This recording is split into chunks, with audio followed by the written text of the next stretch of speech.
Welcome to Marriage Monday with Jeremiah and Savannah Jennings. The Jennings own Growing Green Landscapes and are very happily married. In this podcast, Jeremiah and Savannah discuss the wins, losses, good times, bad times, and everything in between pertaining to owning a business while maintaining a healthy marriage along the way. We hope you enjoy the show. What's going on, everybody? Thank you so much for tuning in to an episode today here on the Growing Green Podcast. This is your host, Jeremiah Jennings, and I'm super excited to be coming to you today with another fresh new Marriage Monday for you. Hope your week is starting off fantastic, and thank you for tuning in. It's an honor and a pleasure to come to you each and every week here on the show, and I am excited to see where this episode takes us. You never know when Savannah comes on the show, and Savannah is with us today. So how are you doing? I'm good. You excited to be here? Yes. Yes? Always. Always, that's right. That's the better answer. So you never know where the show is going to go when Savannah's on. Savannah joins us. What is that supposed to mean? Well, you don't never know. It can be serious. We could start arguing. We could have a really touchy-feely moment. You just never know. So you just never know. What are we going to talk about today? What's on your mind? We got any life updates? Should we do just like a 5-minute segment of the show every Monday, just like a life update segment? That seems a little intense for just a week. A lot happens in a week. Are you kidding me? Some weeks, not most weeks. Let's see what happened this week. A lot happened. We can't talk about everything that happened, but a lot happened. Some not good. Did it? Yeah, I guess. Monday, what did we do? Monday. I worked. Yeah, you worked 2 days this week. I reffed a couple days this week.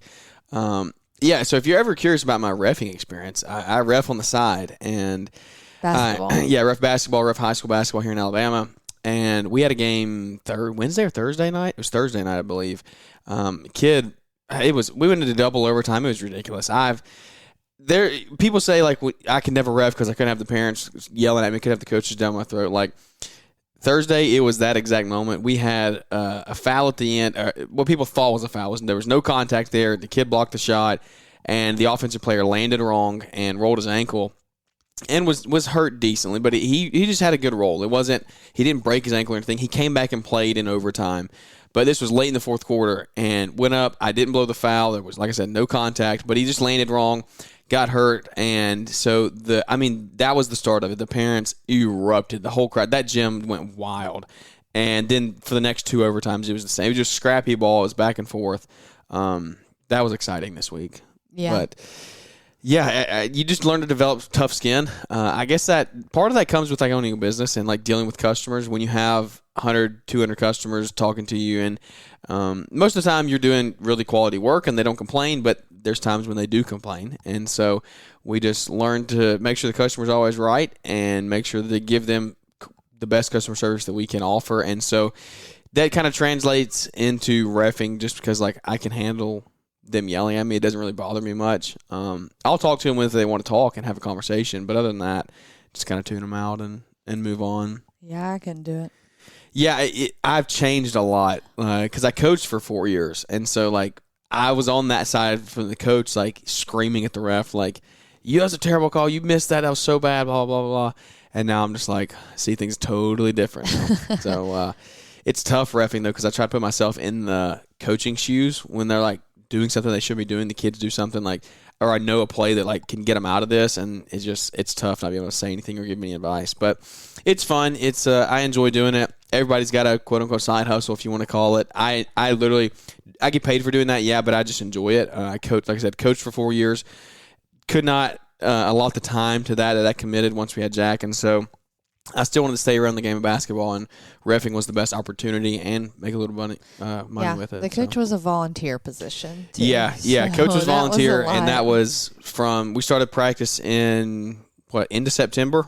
Yeah. All the way through. We practiced almost every night in October of the week, and then it was 3 to 4 nights a week. At least 3, yeah, usually minimum 4. of 3 nights a week, most of the time 4. Games 2+ hours away sometimes. Yeah, we have one team that was 4 hours away. So I mean, I committed a lot, hundreds of hours of time, and it was totally volunteer. So it was very rewarding though. Got to make a lot of good relationships with a lot of guys. The guy that works with us now, I coached him. He played for us coming up. So played with his brother. His older brother was on my team, and we were Pretty good, if I do say so myself. Oh my gosh, we're not getting into this. You just make this a basketball memory podcast. lane. Yeah, memory lane is fun, man. Memory lane is fun. We have not for anybody who wasn't on it. I mean, y'all were decent. What? I wouldn't say mean, y'all like were for that people listening, like they don't care about this. There's sports people out there that like hearing good sports stories. Yeah, about like high school basketball. I mean, we were competitive. We played our championship year. It was great. It was fun. That chapter's over for us. Our championship year team was good. We lost to them twice. Beat them in the championship in a college arena. It was fun. It was very fun. That arena is a strong term. It is an arena. For the gym that we played in. That it's being very generous. That's an arena. What are you talking about? Are you talking about Sanford? Yeah. Arena? I mean, it's okay, no, gymnasium. Babe, What do you it was call a gym. Yeah. Whatever. Yeah. At one point, it was called their arena. It was their older. It wasn't their brand new gym, but it was their arena at some point. Their new one. You might be considered that, but Yeah. not what we played in. Anyways. Long story short, we were good. Savannah's team was mediocre. That's not how I remember it. Oh, how do you remember it? That's not how other people tell me they remember it. All right, well, share with the audience how you play basketball. I'm not doing that. Yeah, come on, let's go. What do you want me to say? It was fun. We had a great time. You were scrappy. That's what everybody tells me. I'm like, I'm sorry. Savannah would bulldoze you. She's competitive. I don't know. She's aggressive. I don't know. Savannah would bulldoze you. I was so just and her little dad story coached, back me. My dad coached me backstory. growing up. A small one is that used to, this will make sense why I'm saying like the scrappy thing. I was so timid. I used to get ice cream if I got one foul, growing up when I was younger. And it got to the point as an adult, as a teenager, in high school, I would get ice cream if I didn't foul out of the game. So there was, it was a little reckless, but I was able to tame it and play and not always foul out. Yeah. It was fun. We had a lot of fun. I made great friends I still talk to. We did win the championship. I was MVP of the tournament. Oh my goodness, here we go. Team captain. It was okay. It was very fun. Let's wrap this up. Oh, so I can't talk about it, but you can? Well, I thought you didn't want to. You didn't want to go to memory lane. Well, you made me. So now we're gonna have to go back and look at pictures and we're gonna go back and watch us video. No, we're gonna get off this and Jeremiah's gonna pull up film. Swear. Well, yeah, our film was actually on digital. Y'all was on DVD. Yeah, well, difference I'm between older. male and female sports, I guess. Y'all just didn't generate enough money to get. I don't want to talk about that. I don't want to talk about that. Well, about what?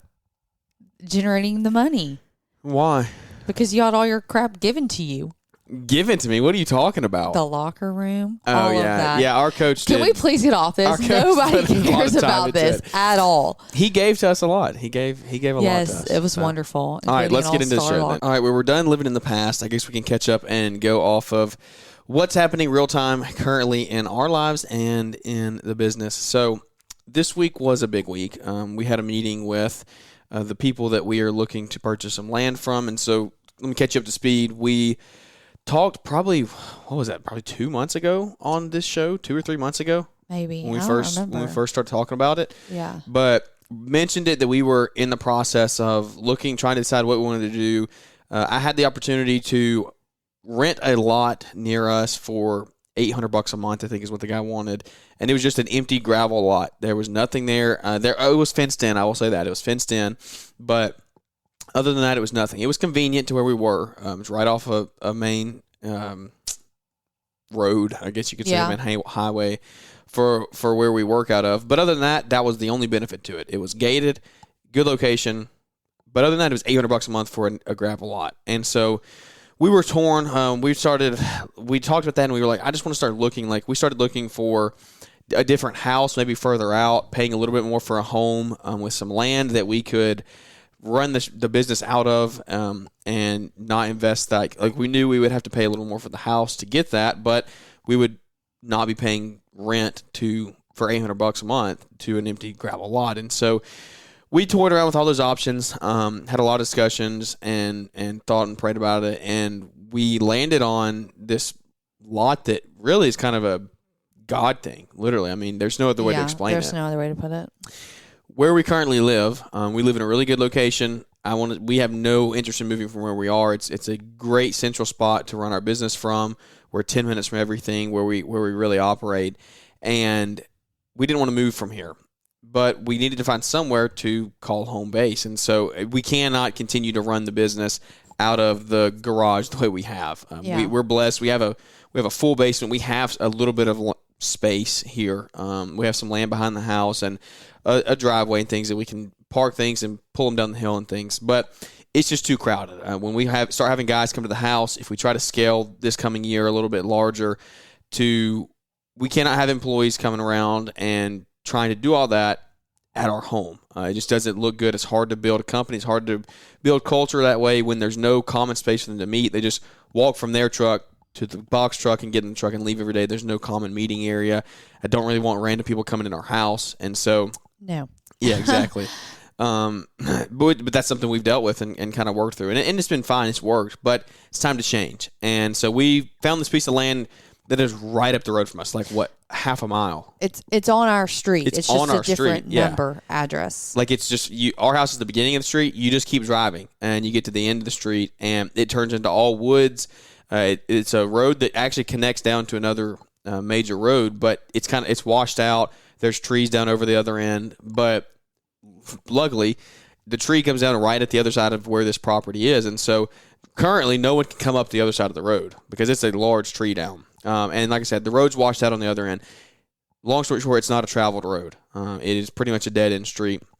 And so we saw this land come up. It's been there for a while, but I never really looked into it. And then we started talking. I was like, we should look into this. So I rode up there, walked it a couple times, reached out to the lady who owned it, or the listing agent who had it, and then turns out I think we had missed it because they like republish it or repost it once they had it rezoned. Yeah, they had it zoned. I think they had it listed last year sometime. Okay. But then just never came up on our radar. Yeah, and so we just started looking for land and things, and obviously with it being this close to the house, came up pretty quick on the MLS, and wanted to check it out. Got in touch with the listing agent who referred me to the person who actually owns the land, who turns out to be a real estate agent in our city, a very prominent one at that.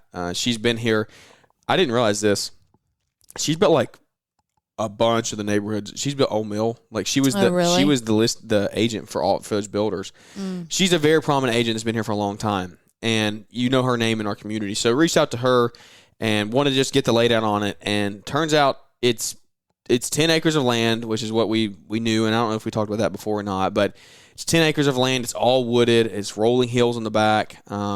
It's not all usable. There's probably 3 or 4 acres that are the back side of it that kind of go down into a ravine. So it's not all totally usable, buildable land, but there's enough land there to definitely build a shop and potentially build a home on down the road. So we just decided to talk to her, get in contact, and go from there. And it's been a process the last couple months. Just she had some sickness in her family, and it's just been holidays come up. It just gets wild. And so we finally had the chance to meet. We actually got to hang our Christmas lights for her. She wanted that. We got to meet in person this past week and talk about the land a little further. We've put a contract in place for the most part. We've got a few things to work in there, but I think all things considered, we're in a good spot, and we are looking to purchase this land in January of 24. So that's a big move for us. I'm excited for it. We've talked a lot about it, and it's not something that we thought about lightly either. We've weighed a lot of options on this. Savannah mentioned a minute ago, they recently had this rezoned into Trussville, the city that we operate out of mainly. Yeah. It like you said, we not thinking lightly about it. It's easy for us to go back and forth on it because it's our life and it's our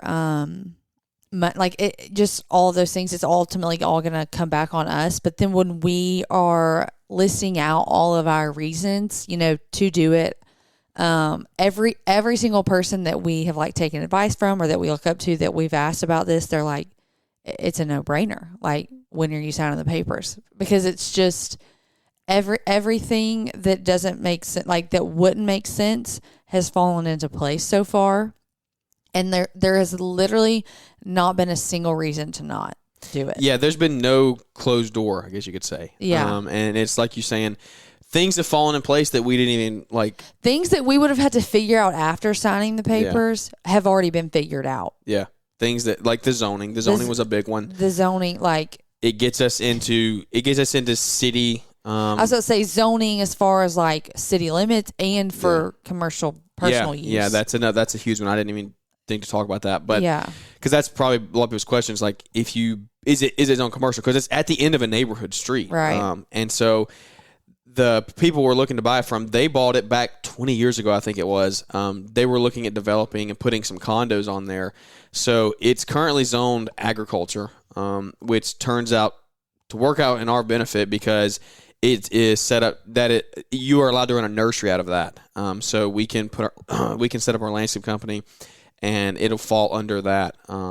It'll fall under that category as a nursery. So we don't have to do any rezoning as far as commercial goes. We've gotten that in writing, and so everything should be good there. Well, I'm waiting to get that back in writing. I will correct myself. We have it verbally confirmed. We have it verbally confirmed by 2 different people, and so he just has yet to get back to me on the writing part, but he said he'll get it to me and we'll be good to go. So that's a huge step because that is the process that we were kind of worried about, like having to wait on purchase of land until we did that, because there's no one going to purchase this land and then there'd be a chance that we get shut down because it's not commercial. And so I don't think we're going to have any issues.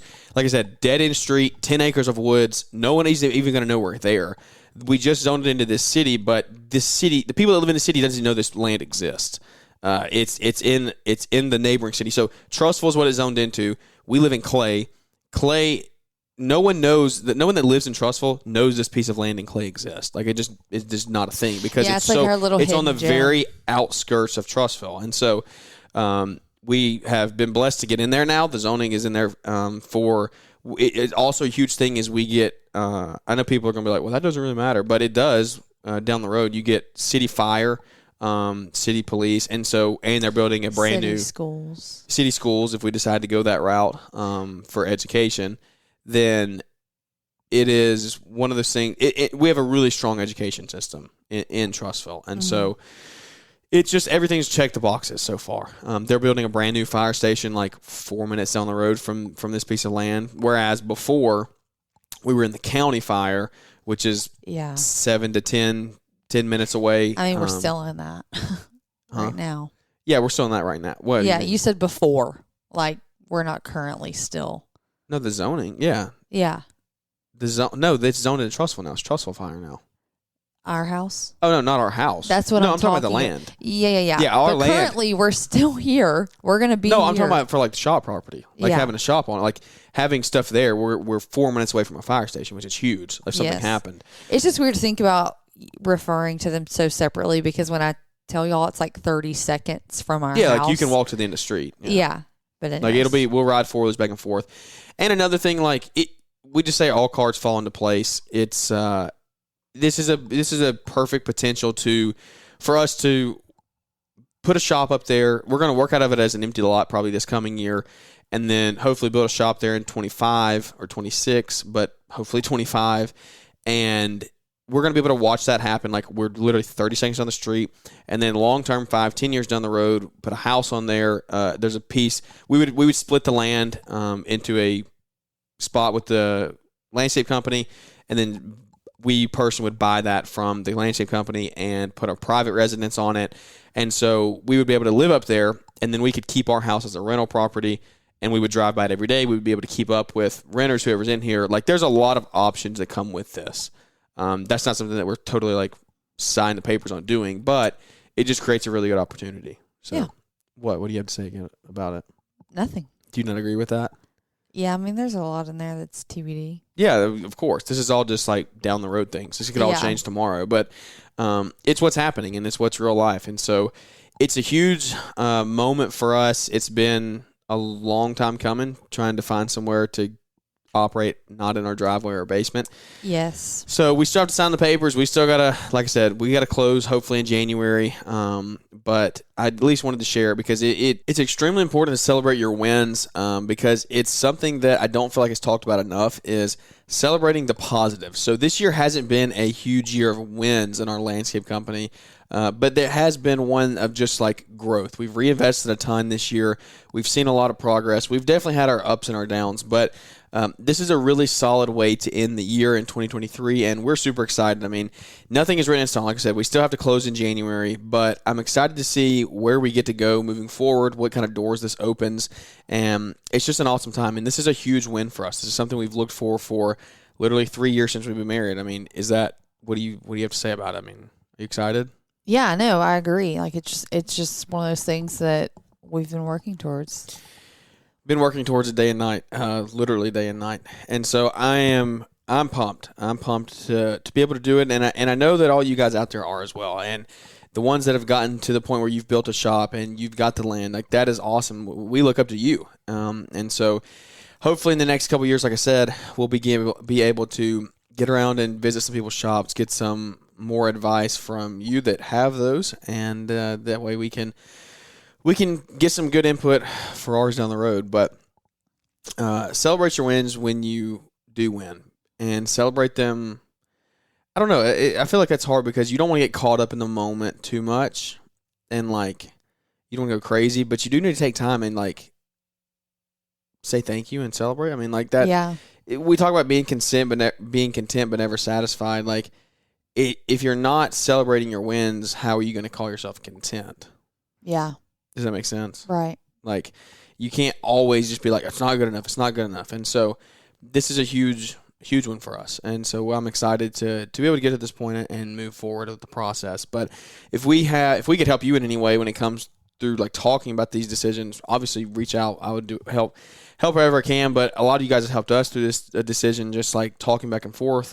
We've kind of kept it on the down low, but it's something that has been just close to our hearts. Like we've been trying to decide the best way to go about it, and so I wanted to share before we ended the year to at least get your minds rolling for 2024. And I think something that you could also take away from today's show and implement into the next couple weeks is, and this is something that I want us to do. We haven't had this discussion yet, but I want us to go over our goals and plans for 24 and like any habits you're wanting to create.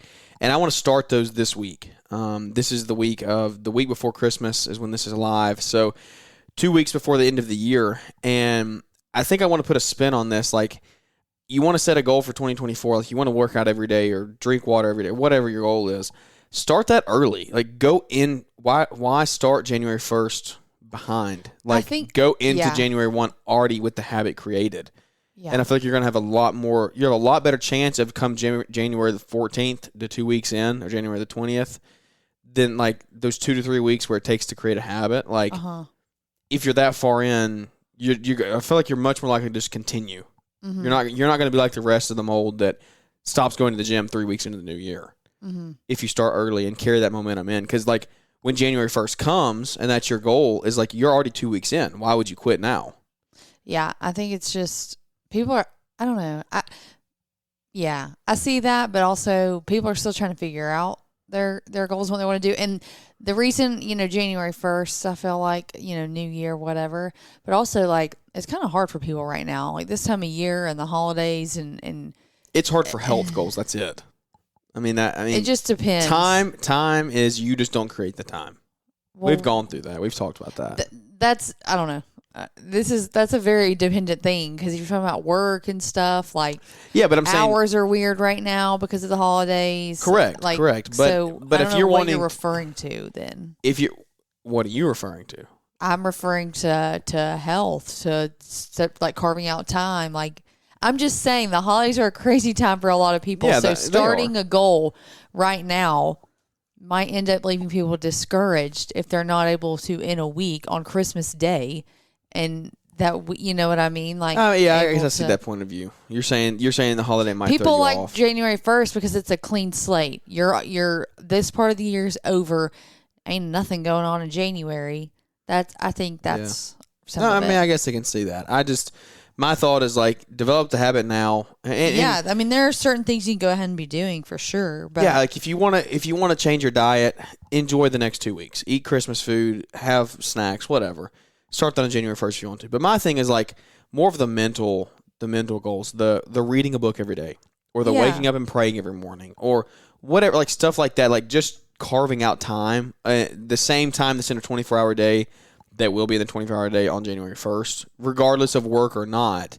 Those are the things that I'm sitting here thinking, like, how can you start those early to go in with a one step ahead? Right. Already kind of have a little momentum. Yeah. I mean, so, and the whole go to the gym and work schedules are weird. Like, that is a decision to make the time for it. It is what it is. And we can say that because we went through so hard and did that. Before that, I would have no right to say that. But like I know everyone that's going to say we have no time in the day. Like, trust me, I agree with that. I mean, but at the end of the day, for what you make time for. Exactly. Like, we had no time. When I was working sun up to sundown on landscape installs and then recording a podcast and doing Instagram or whatever, like reffing or trying to spend time with you guys, like when we were doing all that back in the summer, we didn't, quote unquote, have time to go to the gym, but we made it a priority and we went at midnight if we had to. Yeah. You do what you make, like you make time for the things you feel like are necessities. Yep. And so you can do that. Like that, I understand your schedule's busy and you might have family in town, but you can make time if the priority is big enough to you. Mm-hmm. And so that's what you got to think about moving forward, going into the new for year. whatever it is, like fitness or not fitness. Correct. Yeah. Anything. Yeah. Literally anything in your life. It comes down to how much does it matter to you? How much does it matter? And it's just like this land, for instance. Like, we had a lot of discussions about this. Like, was this the right time? Was this the right move? It is definitely, it's a financial investment for sure in the middle of winter. Yeah. It wasn't an easy decision, but it's a priority to us. Like, this is something that we said we have to figure out a way to make this happen. Yeah. Because there's no going back if this gets missed. Yeah.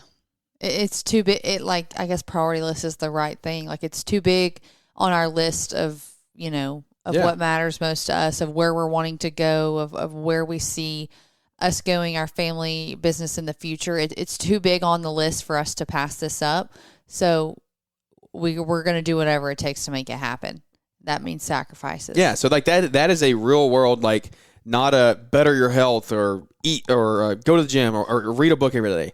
Like, it's not even that example. This is a real life example of that in real life. Like, yeah, it's a top list priority.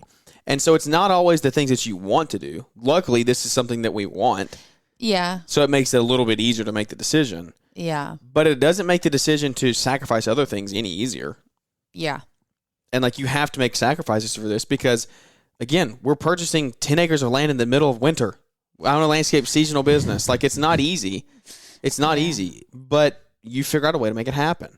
And when you get into this stage of business, you're in 2, 3, 4 years in, you have these pivotal decisions to make of, do I reinvest in this truck or that truck? Or do I start paying myself this much or that much? Or maybe you're in year 0 and you're trying to decide, do I make the jump from the part-time job to the full-time career in landscape? Like, whatever it is for you, if it's a priority big enough for you, you're going to make the decision.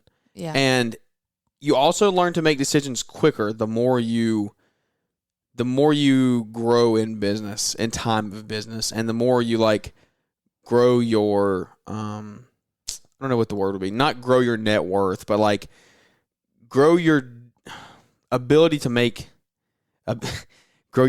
decisions. That's kind of contradicting what I'm saying. It's, you make decisions faster as you, which just comes with experience. Yeah, as you have experience in whatever field you're going into. Like, that's anything. That's literally anything, though.